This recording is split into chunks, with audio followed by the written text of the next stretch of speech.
So there's only one real way to trade in your fear for wisdom, to transmute fear into wisdom. And that is to get into a truthful relationship with who you really are. So this is not something that you can technique your way to. It's not something that you can force or effort your way to. It comes from a very different place.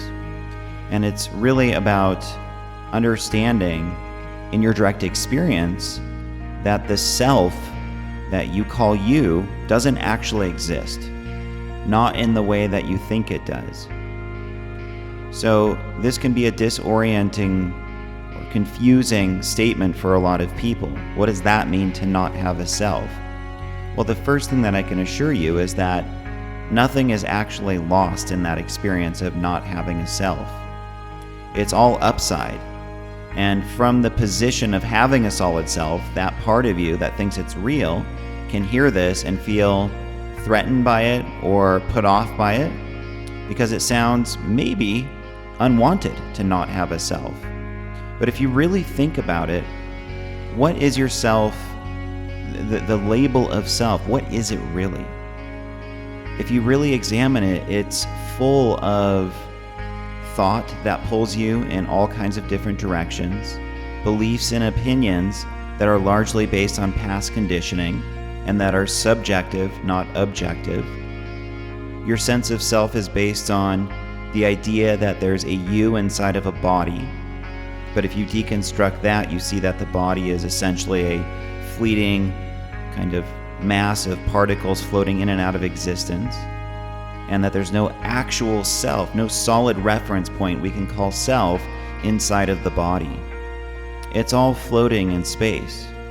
It's all a veil, or you could say a magic trick, created by what I call infinite intelligence, which is this truly infinite, powerful resource that's operating, you could say, behind the scenes of your life, shaping itself into the appearance of what you call yourself and what you call your circumstances. It's all coming from that place. So this is who you really are. You are this infinite reservoir or storehouse of intelligence, of information, of ideas, of potential. And there truly is no limit on the possibilities in this sense. You can quite literally transform yourself into whatever you choose to become or what you want to become, as long as it's relevant to the theme that you came here to explore in your life. So to trade your fear for wisdom, it's really about embracing your life as a story. And the whole point of the story, the purpose of life, is to transform out of victimhood and into the heroic version of yourself. And that's how you transform fear into wisdom. That's what the journey is all about. And the only way, once again, to do this is to get into a very clear place in your direct experience, in your consciousness, that the thing you call you inside of you isn't actually there. It's an apparition. It's a phantom. There's no real good term to describe this, I found. But yeah, it's very much like a shadow lurking beneath the surface. And when you actually shed light on what you call your identity, that light kind of annihilates the solidity of the self. It instantly evaporates. The sense of self we carry around can only lurk around in unconsciousness. It is fed by habitual behavior, by rigid thinking, by the belief in there's a me over here and an external world over here. So if you want to experience more wisdom, more power in your life, more clarity, more inspiration, more love, the backbone of doing this is getting committed to this quest to know who you really are. And in a very simple sense, this is all about recognizing yourself, your true self, as infinite intelligence, shaping itself into the appearance of what you call you. That's what in the Zen tradition I would say they call big mind. In many different Eastern traditions, there are labels for this, right? It's basically shifting out of the egoic consciousness, the limited, small, fractured self, into the creative source itself that created you. and identifying with that more and more. As you do that, your frequency state starts to naturally elevate. You don't need to force it or technique your way there.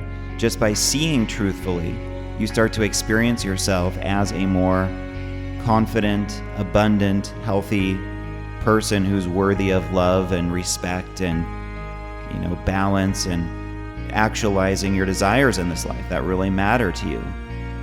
So all of that, the portal to that is selflessness. It's getting into a truthful relationship with the nature of who you really are.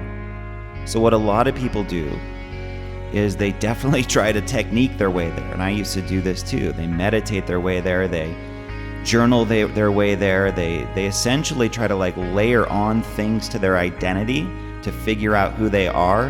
And they try really hard to get that clarity. But once again, what I'm pointing to here comes from a very different place. It comes from letting go. And the letting go is essentially letting go of who you think you are and allowing the power and the clarity to arise naturally from being in a truthful relationship with yourself. So this may sound a little bit abstract, or it's hard to know what to do with this information sometimes because it isn't a technique. It's not some specific action step you take to wake up in your life and to reclaim your power. And that can very much feel like a conundrum or some sort of problematic obstacle for the ego-based mind. But in truth, all that really needs to happen is exposing yourself to these kinds of teachings repeatedly, allowing them to saturate in your consciousness. And what really starts to happen on the spiritual path is that it starts working on you. You don't have to work on it so much. And that's a beautiful paradigm shift for most of us. Because if you're lugging around a false sense of self, you think it's up to you to get results, to figure this stuff out, to make these changes, to finally do it right. But what happens more and more is as these truths start to get kind of ingrained into your inner being, it starts to work on you. It has a momentum of its own. It has its own kind of almost like viral momentum through your body. It starts to ripple through your consciousness, and it becomes your new natural setting, your new way of seeing yourself. So there's a whole world of information I can share about what happens on this path and what it's like, but this is essentially what we're getting at here, is that you don't actually need to do anything. And the irony is you just need to probably stop being attached to trying so hard, to trying to figure yourself out, to trying to understand what it means to have wisdom, to get over your fear. If you let all of that go, if you let the self go who is trying so hard, what's left? And really get earnest about that exploration. What's underneath that thinking and feeling mind that's kind of rambling and all over the place and wants all these things that it feels like it doesn't have? If you just let that go, what's underneath it? And start to get very curious about that. So the obvious kind of truth of this is that it's sitting right in front of you always, and it never goes anywhere. There's a sense of innate completion and perfection in who you are right now.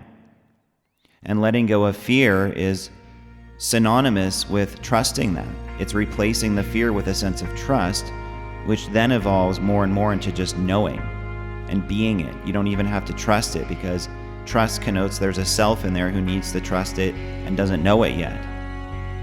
But eventually you just start to merge with this more and more, and it just becomes you.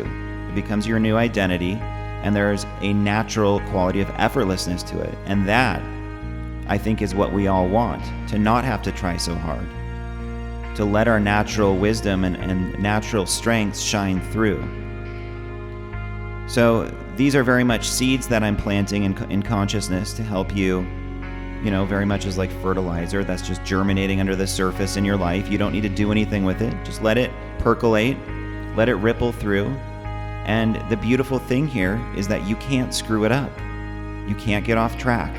So just let it do its own thing in its own natural way, and keep listening to this kind of content and keep kind of, in a sense, chewing on it. but chew on it from the position of, okay, my assumption is there is no actual self in here. So what is there? What's in there that's not a self? And the more you start to lean into that question, you see there's this intelligent life force that's shaping itself into the appearance of what you call you. So allow yourself to kind of dive into that with curiosity, with no agendas, no expectations, no need for a certain outcome. You can't screw it up. You can't fail. You're already perfect. You're already whole. And that's the great magic trick of this life. The limitations, the fear, the lack of wisdom, the confusion, it all seems so compelling and so real. The suffering in this world. But it's designed that way, from this intelligent life force, to play this fun game of pretending like we're limited as humans. And when you let that go, when you see through it and deconstruct it, what's left is wisdom. What's left is clarity. And like I said, there's an effortlessness to it that is as natural as breathing. And you can more or less live your life from that place. You can get into a flow state where you can create from that place. And I'm talking about creating practically, making decisions in your life, organizing your life, and creating artistically, doing things in your business, in your career, through your music, your writing, whatever it is. You can more or less live from this place of flow, but that's entirely based on the degree to which you see through the false sense of self. So I hope these thoughts resonate with you. I hope they uplift you and feel reassuring. And feel free to leave me a comment underneath this video with any insights you've had. And I would love it if you subscribe to the channel. You can look forward to more of these short clips with my thoughts on all matters related to spirituality, personal evolution, reclaiming your power, becoming successful in your life, abundance, all the big stuff that really matters, I think. That's what we're going to be focusing in on here.